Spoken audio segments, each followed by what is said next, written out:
If you're killing yourself 4 to 5 times a week in a boot camp and you don't enjoy that stimulus, you're not going to maintain that after the 8 weeks or after the 12 weeks, which gets you to that short-term result. When you have these influencer models that are like, build X amount of muscle or lose X amount of fat, it's like, cool, yeah, they'll give you the tools to get the result. But if your foundations aren't rock solid, you're not going to get that result. It's tools, but do those tools work for you long term? And if they don't work for you long term, are you going to be able to apply it and then go to something that works long term? Hell no.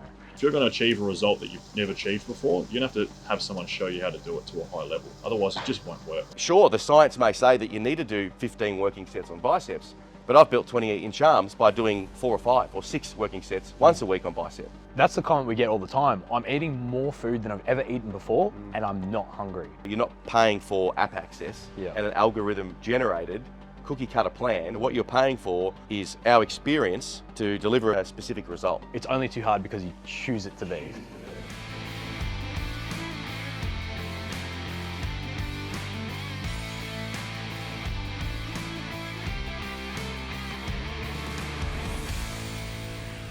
Well, welcome to episode 2 of the Coach's Corner. I'm joined by MPT Illumini founding partners, Coach Eman to my right, Coach Joe to my left, and potentially the 4th partner over here. She might float in and out, my little Staffy. Halo.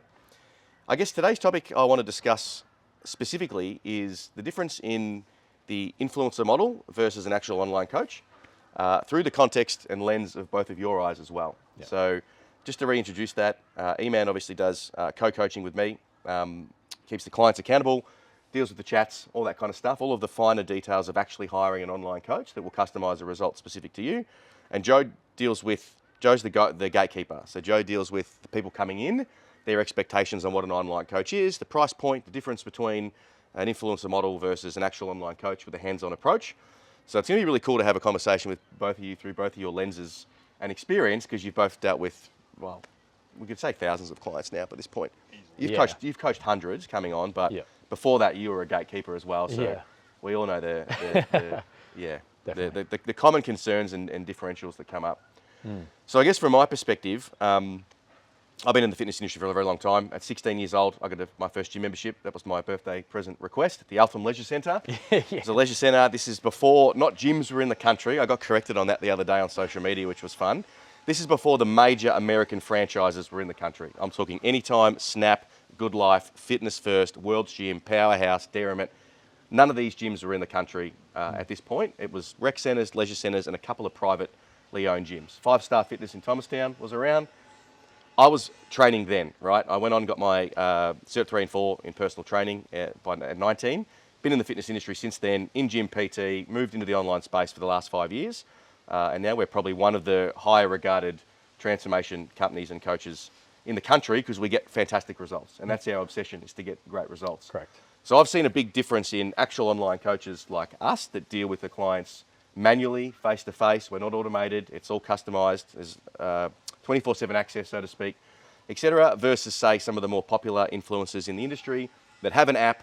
You never speak to them unless you end up in their comments, because then they'll reply to enhance the algorithm. Yeah. And the difference in those two models and the price point differences.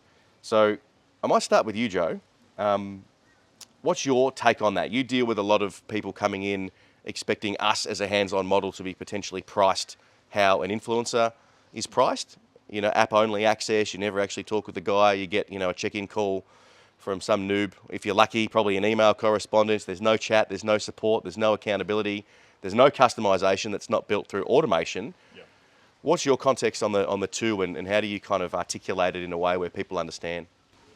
Yeah, well, I think the major difference at the end of the day is starting with the correct end goal in mind. I think when a lot of people go out there and they'll work with someone that they see online, often the motivation behind that might be just getting in shape for a wedding or maybe just for a Bali trip or something like that. It's a very short-term thinking goal. 12 weeks, I want to get in shape, I just want to get the weight off. And I think a lot of coaches within the industry, they'll play into that to a degree, because often when people reach out to a coach, they're in a fair bit of pain. So ultimately, they just want to get from A to B as quickly as possible. Doesn't really matter how you get there, as long as the coach gets you that end goal, which is going to work. But the main thing that we see at the tail end of that is that often these guys will fall off track, and then they'll continue to yo-yo cycle, drop weight off, and then put it back on. So what I mean by starting with the correct end goal in mind is actually working with a coach who is going to get in the trenches with you and give you a deeper understanding around what you actually need to do in the kitchen and in the gym to get you to a point where you've actually got a high level of confidence within your own ability and your own skill set. You can actually maintain that physique and that long-term goal beyond 6 to 12 weeks. So from our perspective, it's just making sure that when these guys work with us, they actually value doing a proper rebuild. That's why we call the system the rebuild. Because if you want to maintain a physique long term, you're going to have to be taught how to do that. You can't just be spoon-fed a program and a system, because at the end of the day, you might get the result, but you're not going to learn how to maintain it throughout the process. Yeah. So you're talking about, like, it's easy to lose weight, but how do you maintain that weight loss? You can cut out a macronutrient keto, and you can lose 10 kilos in 12 weeks, but then the minute you reintroduce the carb, you put the 10 kilos back on. And in some instances, we've seen faster. Likewise with, say, fasting or boot camps. If you're killing yourself 4 to 5 times a week in a boot camp and you don't enjoy that stimulus, you're not going to maintain that after the 8 weeks or after the 12 weeks, which gets you to that short-term result. And therefore, like you're saying, it's that yo-yo cycling. Yeah, the filtering question that I'll get a lot of guys to ask themselves with anything they're doing, especially nutrition related, because we have to eat food every single day to stay alive. It's such a big part of your life. Ask yourself the long-term question before you start a diet. Can I see myself sticking to this for longer than 3 to 6 months or 3 to 6 weeks?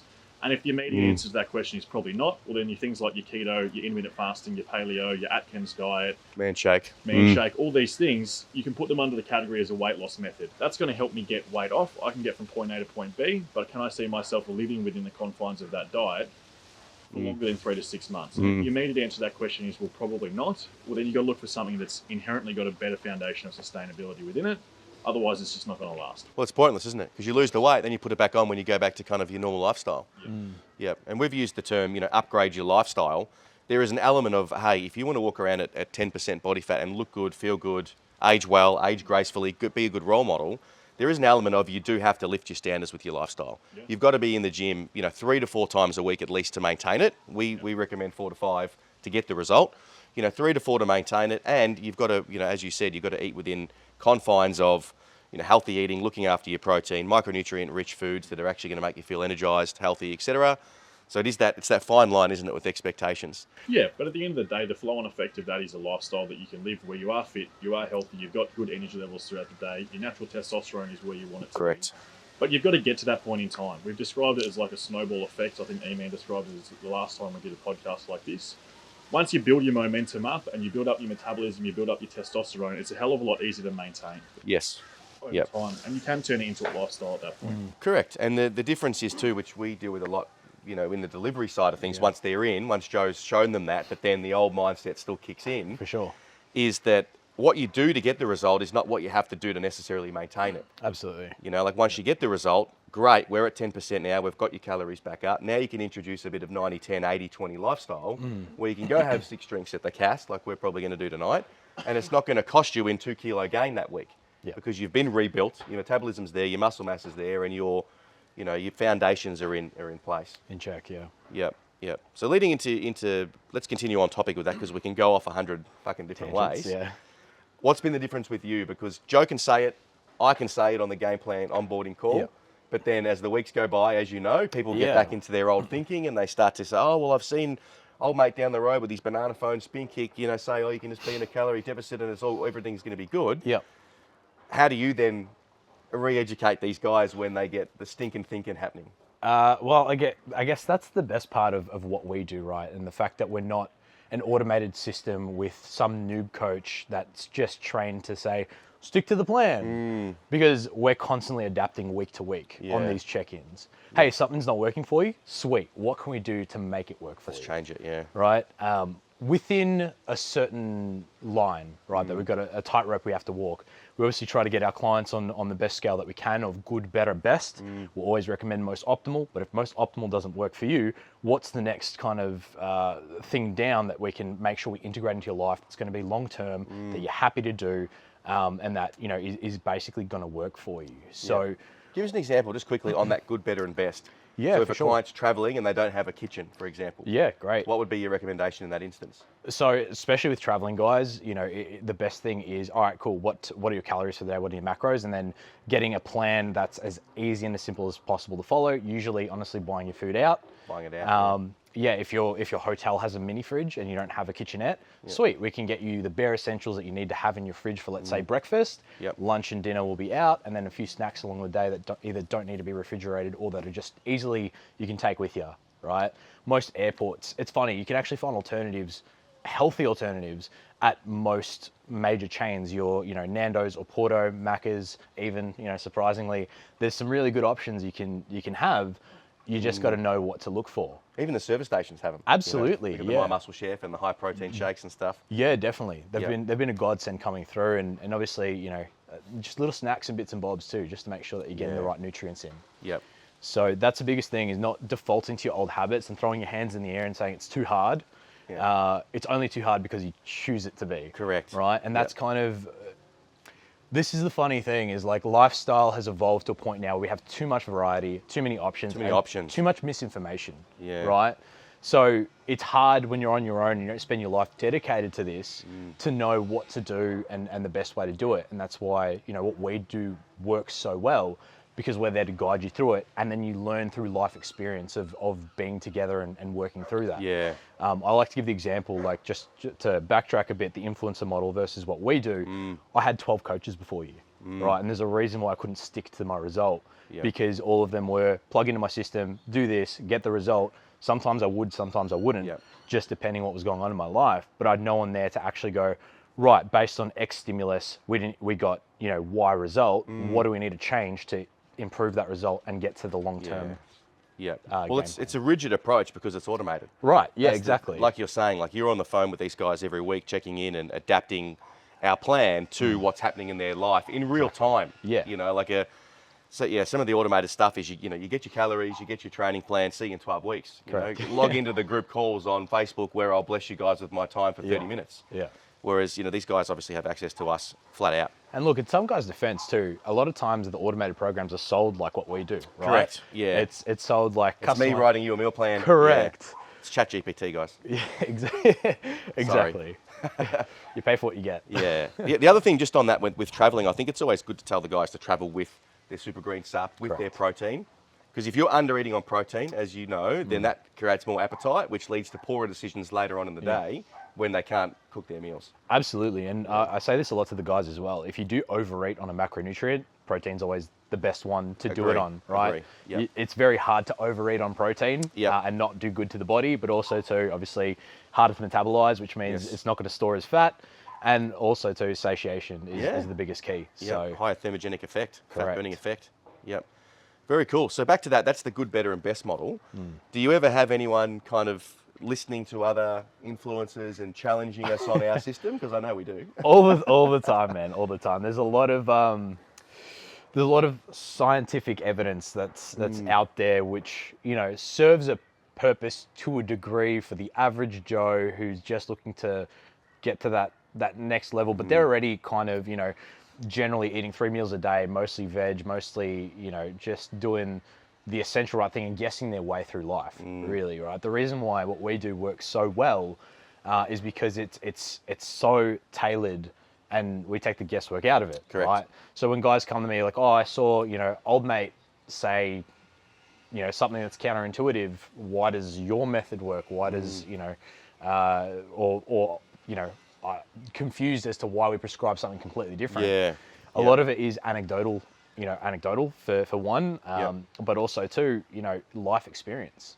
Agree. Working with thousands of people. Thousands, yeah. And on my end as well, like everyone's seen the Your own transformation experience, I've had, again, years and different coaches of not being able to get the result. I got to the point where I thought, it's my genetics, it's my genetic potential. I'll just be fat forever. And then, we got to, what was it, 6 or 7% body fat? 6%, man, easily. Yeah. So I think a lot of the time, at the moment, the big trend is, what does the science say? Yeah. Right? How can I prove that this method works? When realistically, it'll get you some result, but is it the most optimal result? Yeah. Hell no. Yeah. Right? Well, the best plan is the one that works for you. Correct. Exactly. Yeah. Exactly. And it is interesting because a lot of it is around like the training volume, working sets per muscle group, frequency and things like that. And typically what I tell people is like there's many ways to skin a cat as far as the muscle building element of our rebuilds. Because obviously a rebuild is we want to build muscle, we want to lose fat. Typically most of our guys have 10, 20, 30 plus kilos of fat that's covering their physique. Yeah. Right, and then we want to, within that, we want to optimize the metabolism as well, which is another whole beast. You know, especially as guys are 35 plus. You're getting older, but that's not really the thing that slows down the metabolism. The major levers that slow down the metabolism in Australia, especially, is alcohol, stress, poor sleep management, and inconsistent exercise, and inconsistent nutrition. Those are probably the top 5 major levers that people need to pull on to get their metabolism to work for them again, instead of against them. Yeah. Because to hold 30, 40, 50 kilos of body fat, on any sort of frame is too much fat. And that comes when, your metabolism's not working. So back to the muscle building component of that, like I say to a lot of guys, like there are many ways to skin a cat. There's a lot of different systems out there. You can train arms twice a week. You can do all that stuff. What's worked for me is the training system that I prescribe to our clients. It's also worked for you. It's worked for you pretty bloody well too. And sure, the science may say that you need to do 15 working sets on biceps, but I've built 28-inch arms by doing 4 or 5 or 6 working sets once a week on biceps, for example.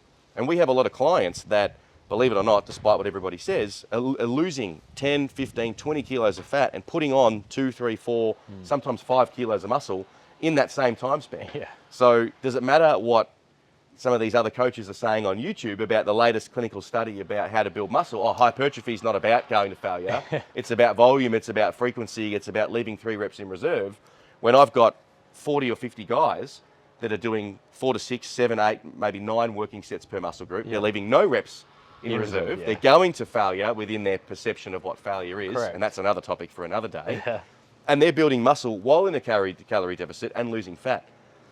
Which way do you want to try? Do you want to try our way, where we've got all this proof, or do you want to listen to the YouTube guy that's talking in generalities on the latest scientific study? Yeah. And that's how I slap someone in the line if they hit me with a, hey, what about what Lane Norton's saying, for example? And I like Lane. I think Lane Norton's stuff's great, but we've got a specific system that works within that rebuild: lose fat, build muscle, optimize metabolism, where you can still build muscle while doing the other two at the same time. Correct, yeah. Who cares what the other data says?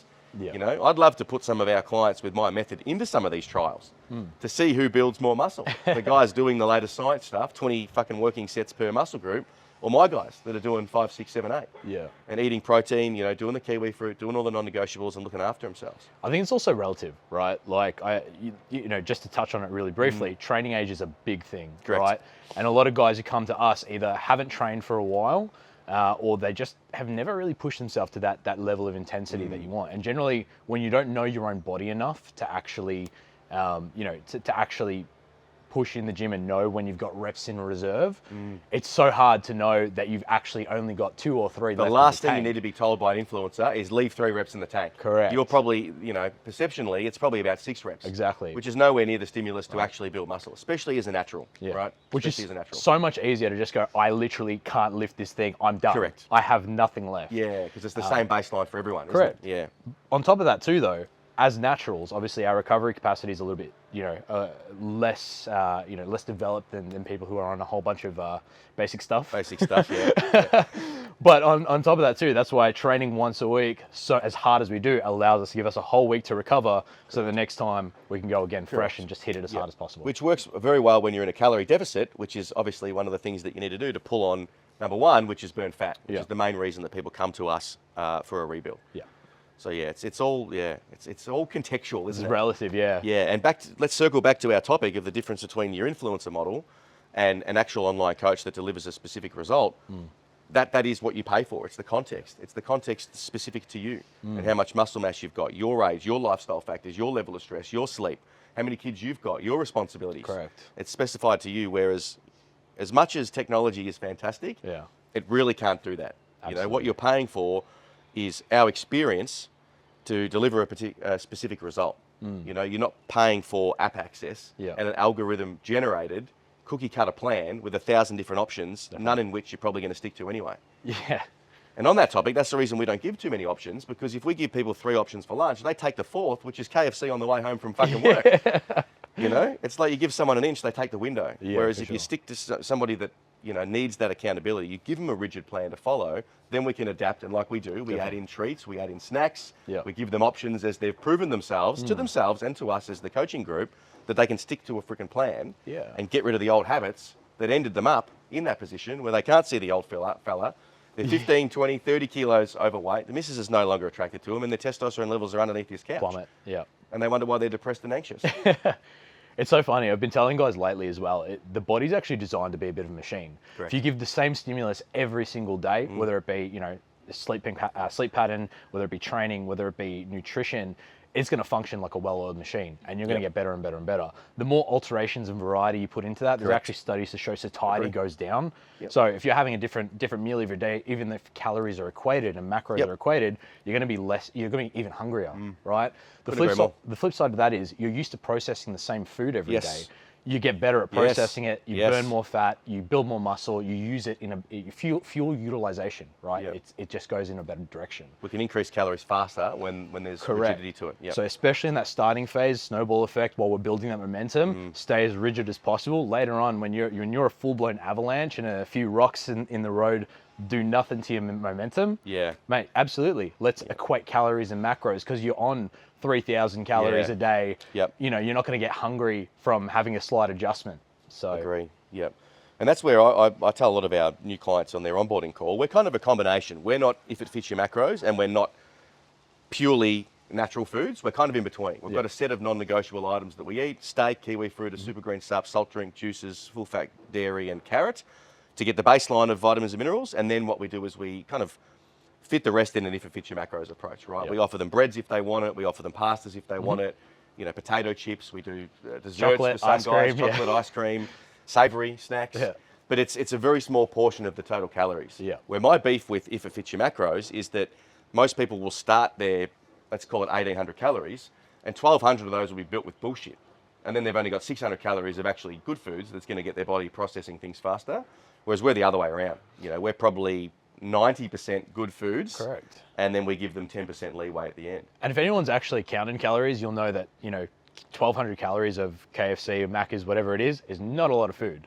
So as in volume. It's a lot of calories. Absolutely. So you could probably smash that down in about 30 minutes and then still be hungry afterwards. Correct. Right? That's the problem. Whereas if you're eating whole foods, and the majority of that is, your starting calories as well, that's the comment we get all the time. I'm eating more food than I've ever eaten before, and I'm not hungry. Is what I hear a lot in the first 2-3 weeks. 100%. The other difference, again, just to go back to our original conversation, the influencer model. These guys have hundreds of thousands of followers. They've built a brand based on vanity usually, or comedic relief, or whatever it may be, or getting a result to a degree. Spit you through their app. They hire low-grade coaches that'll check in with email. Don't guarantee a result, and you'll see on their newsfeed, typically there's not too many results if you go scrolling.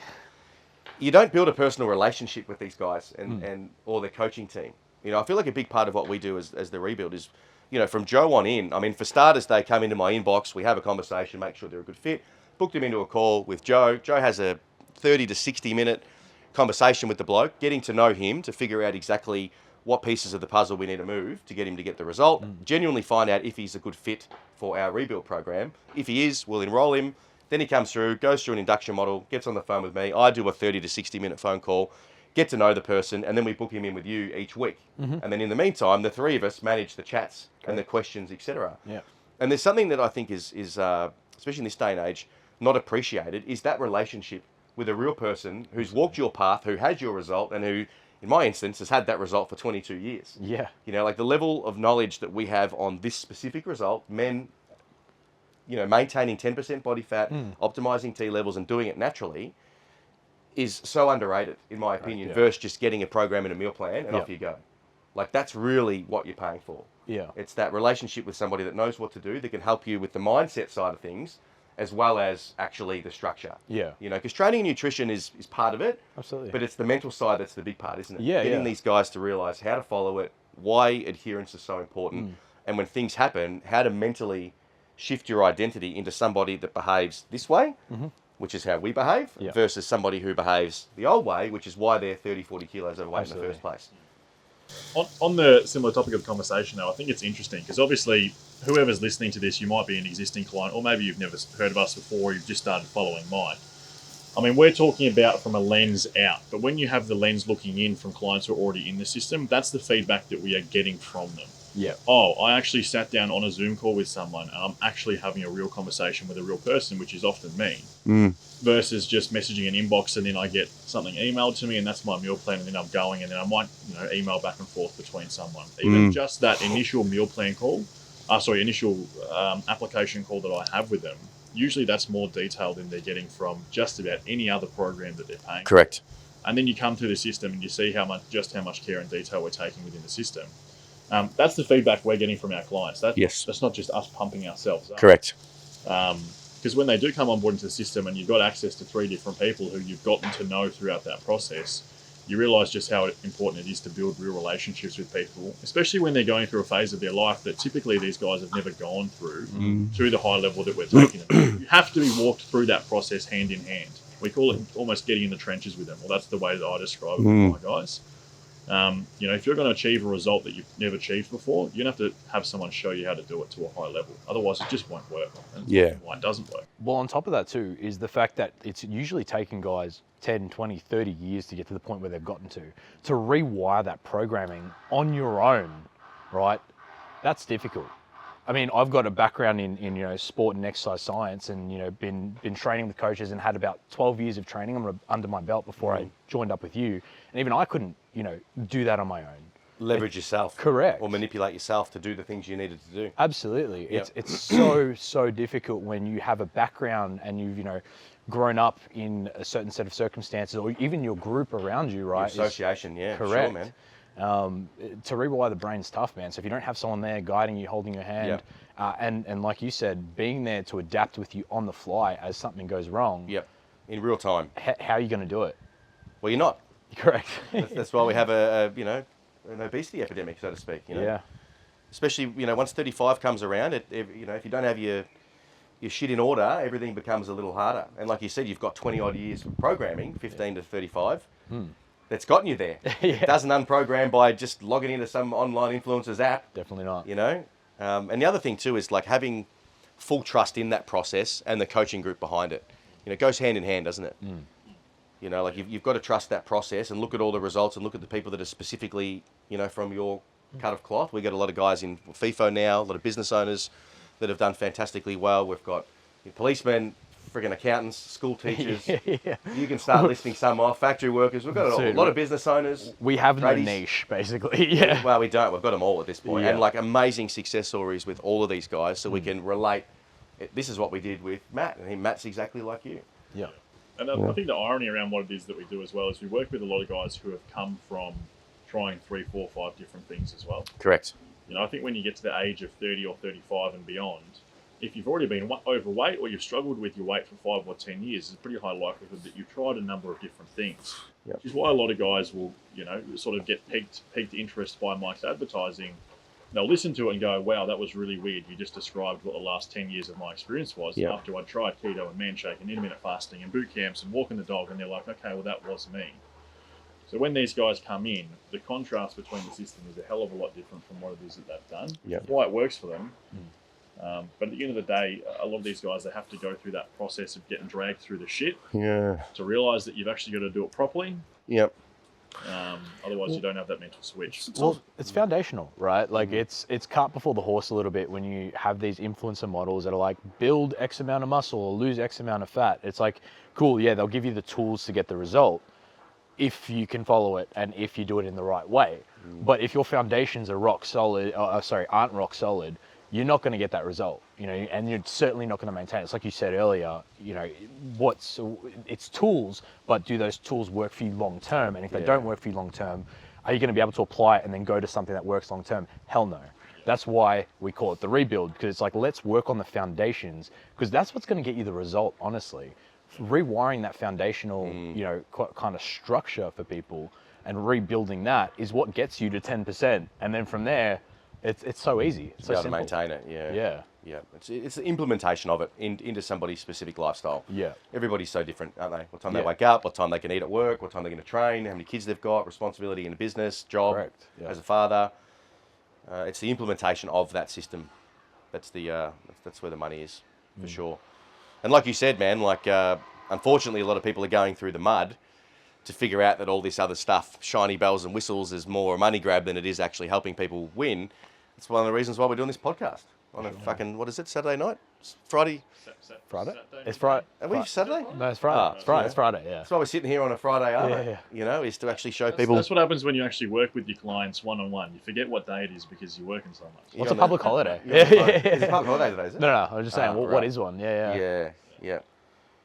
And I guess the other thing that I'm going to start to go hard on a little bit more with podcasts and with my branding is the fitness industry as a whole. Obviously, it can be a little bit difficult to trust these days. You know, like anybody that does a cycle or two, you know, in the gym and looks half good, throws up online coach in their bio, right? But the method in which they got it is not necessarily the method that our clients want to use to get it. Yeah. So if we go the natty or not style, you know, I'm 37 in September. I've never touched anything. I had some smart ass recently say, "Oh, you're not on anything now, but you've done stuff," on one of my comments. I've never touched anything. I haven't even had a cigarette. We had a cigar up here. That was the first, other than alcohol, that was the first thing that I tried. Never tried any party drugs. It's just the way that I'm wired. I won't go into why, but it's just the way that I'm wired. So I've created this system and this program around what I've used to get to this level of physique, which is not massive, but it's, you know, bigger than the average person. Enough muscle to most people will be happy with that. And I can float around 8 to 12% body fat depending on how tight I'm being. And I can maintain that quite easily, socially drinking, whining and dining, doing what I want. It just, I can eat intuitively, schmoozing. I can just eat intuitively now. So I'm big on sharing with other people 35 plus, you know, all the way up to our oldest client was 67. Yeah. Graham. Yes. He gained 2 kilos of muscle and lost 13 kilos in 12 weeks at 67. So I'm big on showing guys that, you know, as we age, we don't necessarily have to go backwards, and we don't have to experience all those signs of aging, losing your hair, having no motivation, having low libido, no sex drive, no motivation. A lot of guys suffering with depression and anxiety because their hormones are low.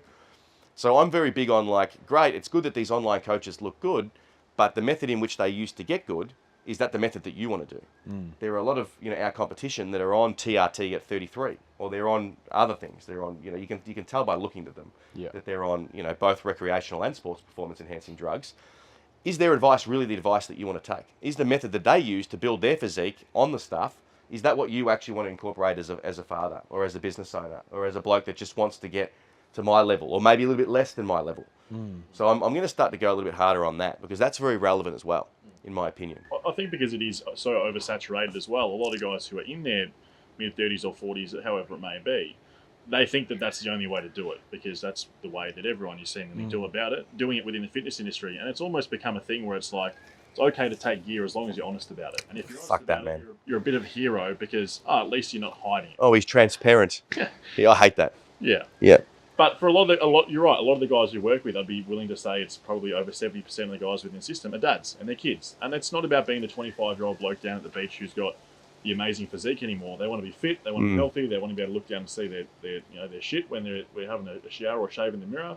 They want to be able to run around with their kids. They want energy. Yeah. Be a good role model. Yeah, at the end of the day, you don't need to go through cycles to do that. Correct. It's just not. Well, it's funny. It's just not required. It's funny. You even said, you know, I guess you said specifically you don't have to go backwards in health. No. But really, a lot of our clients, even the older pop, they're in the best shape of their life that they've ever been in. With the, like you said, with the most energy they've ever had after having, you know, kids and newborns and all the rest of that, just because they're actually finally taking care of themselves. Yeah, I mean, look at Nathan Jorgensen. I mean, he's my age roughly, a year or two older. Yeah. When I first saw his before photo, and we're going to use some good B-roll here, which Shafay can cut out, he looked 45, 50. Yeah. You know, now what is he, 36 kilos down? Yeah.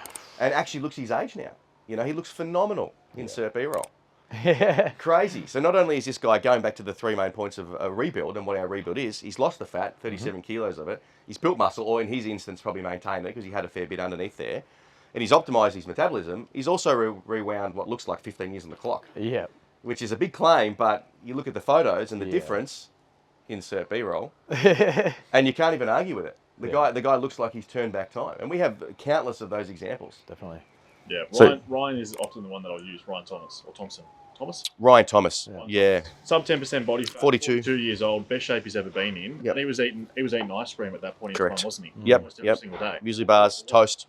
Yeah. Every day, yep. Yeah. Ice cream. Which, you know, people would look at that and go, that's just not even possible. Yeah, what's he taking? Yeah. Mm. And to be fair, the photos that the after photos, it looks like he could be taking something because his physique is that impressive. 8% body fat. Yep. Mm. Yep. I mean, Matty Ward's another example, isn't he? He's my age, 37, got two kids. 32 kilos, 30 kilos. Yep. In the and if you look at the photos, he looks like he's gotten 10 years younger as well. Yeah. 33 kilos. He's in the gym. He reckons his wife's pushing him off because he's a little bit too enthusiastic. Let's put it that way. He's gotten better in the 9 months that we worked together. Call it 12. Insane. So I guess concluding this episode, that's why we wanted to drop this, because there are a lot of very popular influencers at the moment that are showing up on your Instagram feed, your YouTube shorts, your TikTok feed constantly. Obviously, they get some results, and it is basic information. Sure. But if you're a bloke 35 plus and you've got 10, 20, 30 kilos of body fat to lose, you want to do it naturally. You want to increase your testosterone markers. You want to be a good role model, and you want to join this rebuild movement that we're creating, then that approach is just not going to work for you. No. It may get you 3 or 4, maybe 5 kilos off, but don't waste your money, because what does Ryan say? Ryan said this when we interviewed him. He goes, Poor man plays twice. poor man pays twice. Which he did. That's why he said it. Correct. Yeah, he did. He went with other things. Yeah. So if you are a bloke, 35 plus, and you want to lose 10, 20, 30, maybe 40 kilos, you want to do it naturally, you want to look after your hormones, you want to anti-age, you want to be a good role model for your parents, want to be a better business owner. I mean, how many business owners do we get that are talking about like their business growing and having more energy and being a better boss and being less stressed? Yeah. If you're looking for that, you can just find the application link in the description of this YouTube episode. Book in a call. You'll probably land superstar here to the left, Coach Joe. He'll have a conversation. If you're fit, we'll enroll you. That's it for today's podcast. Major topic, although we did divert and talk about other things, is the difference between the influencer model, automation, and what we do here at the MPT Rebuild. Thanks for joining us. It's time to hit the podcast. Let's go.